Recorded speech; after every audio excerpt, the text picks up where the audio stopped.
అందరు బాగున్నారు కదా? అందరు బాగున్నాం సార్. కాబట్టి ఎంత బాగున్నారంట? ఎంత బాగున్నారు? ఎంత బాగున్నారంట? సరే, ఇది నానా ఏమి అంతర్జాతీయ మూన్ డే. ఇది మూన్ అంటే ఏంది? చందమామ కదా. మూన్ అంటే ఏంది? చందమామను ఎంతమంది చూసినా చెప్పండి. అందరు చూసినారా? అందరు చూసింటాం కదా. ఎట్లుంటది? వేడిగా ఉంటుంది, చల్లగా ఉంటుందా? చల్లగా ఉంటుంది కదా. చందమామను చూస్తే మనకు చాలా సంతోషం.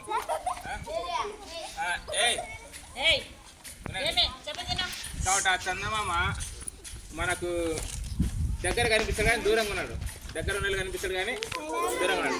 అయితే దాన్ని చూస్తే మనకు ఎంతో సంతోషం కలుగుతుంది. అర్థమైనా? మనల్ని కూడా ఎవరైనా చూసినప్పుడు సంతోషపడాలా? మనల్ని కూడా ఎవరైనా చూసినప్పుడు సంతోషపడాలా? అర్థమైందా?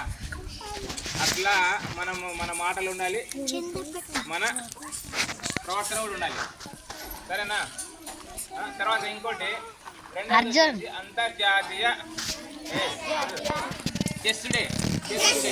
చెప్పండి. అంతర్జాతీయ చెస్ ఇంతకుముందు మన పిల్లలు ఆడేవాళ్ళు కదా. ఏమి కాబట్టి ఆ చెస్ అనేది ఇక్కడ పెట్టు. చెస్ అనేది మన జీవితంలో ఒక భాగం. కొన్నిసార్లు గెలుస్తాం, కొన్నిసార్లు ఓడిపోతాం. అర్థమైందా? కొన్నిసార్లు గెలుస్తాం, కొన్నిసార్లు ఓడిపోతాం.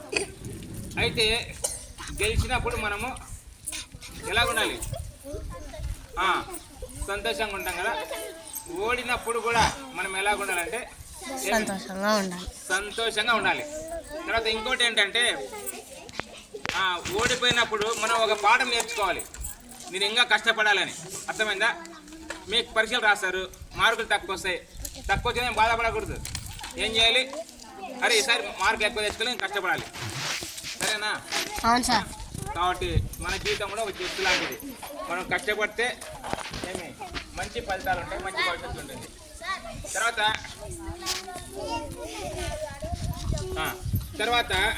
మనకు ఆగస్ట్ 15th మనకు వస్తుంది కదా. ఏమి ఆగస్ట్ 15th రోజున మీకు విద్యుత్ కార్యక్రమాలు పెడతాం. సరే సార్. ఏమి ప్రతి క్లాస్ నుంచి. తర్వాత ఆ క్విజ్ కార్యక్రమాలు ఉంటాయి, ఆటల పోటీలు ఉంటాయి, ఎస్సే రైటింగ్ ఉంటుంది. ఎస్సే రైటింగ్ అంటే ఒక దాని గురించి రాయాలి. తర్వాత ఎలక్యూషన్ ఉంటుంది. ఎలక్యూషన్ అంటే మాట్లాడేది. ఆ టాపిక్లు ఇప్పుడే చెప్తున్నా. స్కూల్కి వస్తే లాభాలు ఏంటి, స్కూల్కి వస్తే లాభాలు ఏంటి, అది ఎవరైనా రాయొచ్చు. అర్థమైందా? స్కూల్కి వస్తే లాభాలు ఏంటి. తర్వాత మనకు చెట్లు ఉన్నాయి కదా. చెట్ల వల్ల లాభాలు ఏంటి, చెట్ల వల్ల లాభాలు ఏంటి. ఈ రెండు ప్రశ్నలకు మీరు ప్రిపేర్ కండి, రాయడానికి కానీ చెప్పడానికి కానీ. సరే సార్. ఎలక్ట్రిషన్ ఉంటుంది, ఎస్సే రైటింగ్ ఉంటుంది. తర్వాత క్విజ్ ఉంటుంది. క్విజ్ అంటే మామూలుగా మీకు బోర్డు మీద రాస్తుంటాయి నేను కొన్ని పదాలు కదా. తర్వాత డేస్ సండే, మండే అవి ఉన్నాయి కదా. జనవరి అవి స్పెల్లింగ్స్ అడుగుతాను. ఏమడుగుతాను? స్పెల్లింగ్స్ బాగా నేర్చుకోవాలి, స్పెల్లింగ్స్. కాబట్టి ఇవన్నీ ఉంటాయి. ప్రతి క్లాస్లో 6, 7, 8 తరగతి పిల్లలు ఉండాలి. ప్రతి క్లాస్లో ఏమి 5 మంది దాకా, 3 నుంచి 5 మంది దాకా ఉండొచ్చు ఒక గ్రూప్లో. క్విజ్ గ్రూప్లో. అది గుర్తుంచుకోండి, బాగా చదువుకోండి. అర్థమైందా? టైం వేస్ట్ చేసుకోవచ్చు. ఎందుకంటే దేవుని దయ వల్ల బాగా చెప్పేటువంటి టీచర్లు అందరం ఉన్నాం. అర్థమైందా? Okay, thank you.